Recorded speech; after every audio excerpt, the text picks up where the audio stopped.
ISKCON নিয়ে আজকে একজন আইনজীবী দুইটা পত্রিকা নিয়ে আদালতের দৃষ্টিতে আনেন, সুও মোটো রুল ইস্যু করার জন্য প্রার্থনা করেন এবং তার প্রার্থনার মূল প্রতিপাদ্য বিষয় ছিল ইসকনকে যাতে নিষিদ্ধ করা হয় এবং আইন শৃঙ্খলা রক্ষাকারী বাহিনীর উপরে যাতে নির্দেশ দেওয়া হয় সর্বোচ্চ গুরুত্ব দিয়ে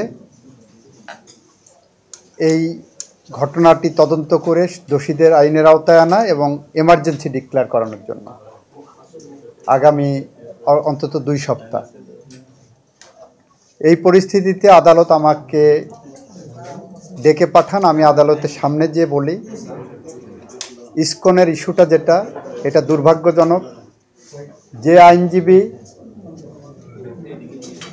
এটা এনেছেন তার হৃদয়ে যে রক্তক্ষরণ হচ্ছে, এই রক্তক্ষরণ বাংলাদেশের 18 কোটি মানুষের হৃদয়েই হচ্ছে।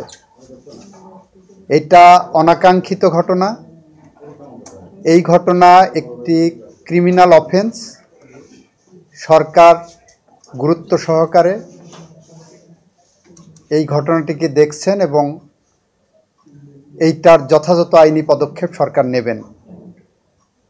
এই সংগঠন রেজিস্টার্ড কিনা, এই সংগঠন নিষিদ্ধ হবে কিনা, এই সংগঠনের বিরুদ্ধে কী ব্যবস্থা নেওয়া হবে, এই সংগঠনের অস্তিত্ব কী, এই সবগুলো বিষয় সরকারের পলিসি ডিসিশন এবং সরকার এটা খোঁজখবর নিয়ে যথাযথ আইনিভাবে এটাকে দেখবেন। সব কিছু আদালতের সামনে এসে সুও মোটো নিষিদ্ধ করতে হবে। এই প্রক্রিয়ার সাথে আপনাদের জুডিশিয়াল রিভিউয়ের যে অ্যাকশন সেটা যাওয়া উচিত না বলে আমি মনে করি।